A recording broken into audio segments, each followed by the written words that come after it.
One of the most prolific online child abusers has been sentenced to life in prison. Alexander McCartney from County Armagh in Northern Ireland faked his identity to sexually abuse and blackmail thousands of children online.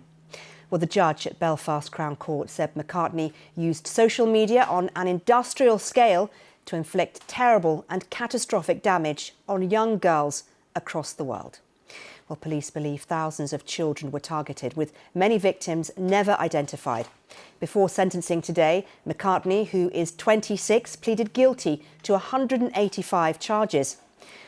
Well, those charges involved 70 victims aged between 10 and 16 in New Zealand and in the United States. My colleague Chris Page has the details. Cimarron Thomas lived thousands of miles away from the abuser who caused her death. Why? Why was the biggest question. Why? This is the Sunday we took her home before her passing. She has bright red lipstick on, getting into that stage of her life. To be a teenager, she almost was. Alexander McCartney was blackmailing Cimarron. He had initially pretended to be a teenage girl to trick Cimarron into sending him explicit pictures of herself. He went through the same sickening routine with 3,500 victims, telling them he would post the photos publicly unless they carried out acts of abuse for his sexual gratification. 3 minutes after McCartney's last message to Cimarron, the emergency services received this call. What happened? She fell, shot herself. Yeah, get her to get rags, put pressure on that, control the bleeding as much as you can. I need to secure the firearm. Is it close by? 18 months later, Cimarron's father, Ben, took his own life without knowing what had led to his daughter's suicide. Police and prosecutors on both sides of the Atlantic worked to bring the manslaughter charge. McCartney targeted victims across the world over 5 years. He ordered some girls to film themselves abusing other children. You had little girls, sort of an average age of 10 to 12 years old, many times, being threatened in the most depraved way. When he got that first photograph from them, he actually had a pre-prepared threat saved in his phone, which he would cut and paste into the chat. His offending was round the clock, you know, and it was difficult to know when he actually did anything else. A number of victims were in New Zealand. One father said his family had been devastated. It all happened for my daughter within minutes. You know, as soon as that first photo was sent, a sequence of events was in motion that, you know, could never be undone. And he'd obviously honed his craft over, you know, a significant period of time. And as soon as he had that power, she was playing by his rules. McCartney is now facing justice with a life prison sentence. The judge said the full extent of McCartney's crimes put the case on a par with murder.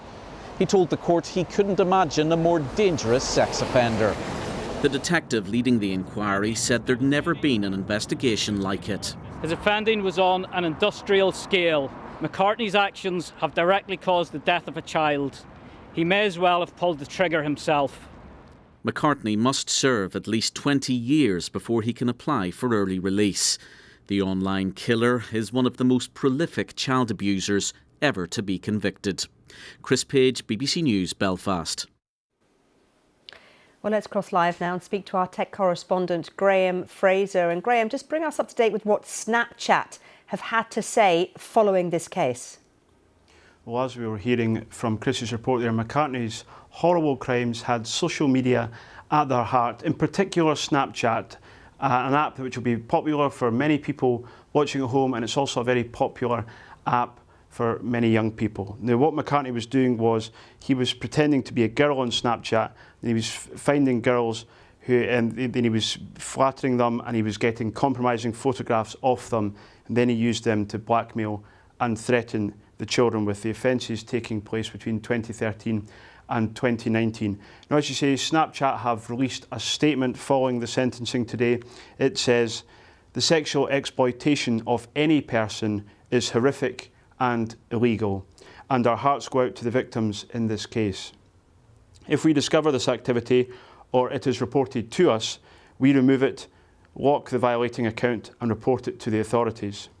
We have extra protections for teens to make it difficult for them to be contacted by strangers, and we have expanded in-app notifications to ensure teens are in touch with people they trust.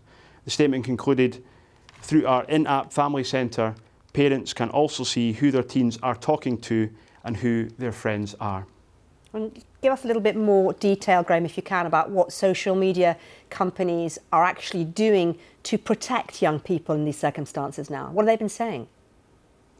I think when we talk about online safety today, it's good to focus on two areas. First, what the companies themselves are doing, and second, the legislation that governments and other authorities are bringing in to tackle some of the issues that we've been talking about today.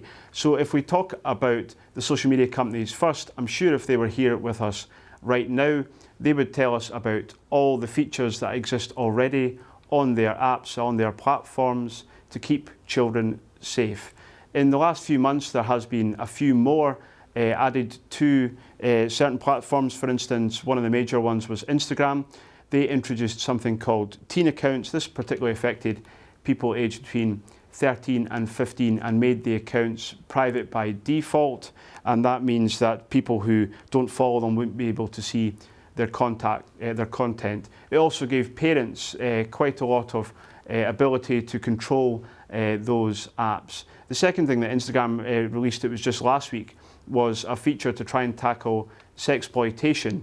In particular, it was stopping people being able to screenshot images in the app that were only designed to be seen once. So that's a flavour of some of the things that some of the social media companies are doing. But one of the big things, I think, is the Online Safety Act, which in the UK is coming in next year. This will put the onus on the platforms to do much more to tackle illegal content. Graham, thank you very much indeed. Well, let's now speak to Andy Burrows, who's Chief Executive of the Molly Rose Foundation. It's a charity set up following the death of the schoolgirl Molly Russell, who took her own life after viewing harmful content online. And Andy, I'm very grateful to you for taking the time to speak to us. And if I may ask you, first of all, for your reaction to the sentencing and indeed to this case.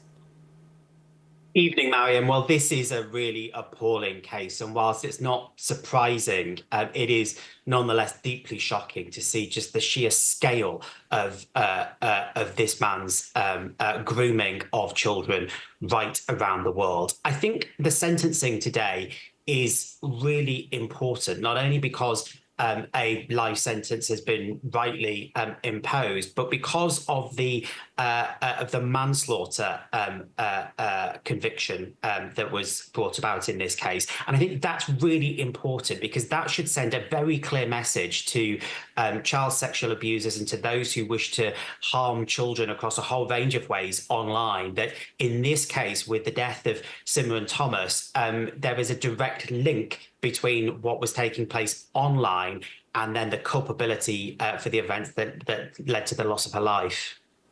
Talk me through a little bit about what needs to be done now, do you think, to prevent cases like this being able to run and run in the way this has for years?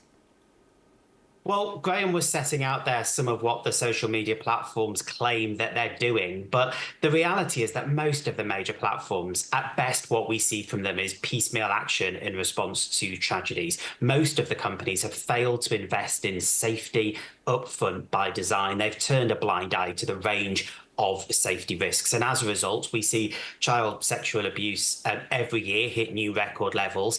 Here in the UK, we see a child aged 10 to 19 die by suicide every single week, where there is a technology aspect to those cases. There is so much more that technology platforms could do to detect and disrupt harm before it even happens, because we're talking here, Mariam, about preventable harm. We shouldn't be fatalistic about this. The platforms can do so much more to step in and intervene. Andy, good to talk to you. Thanks again.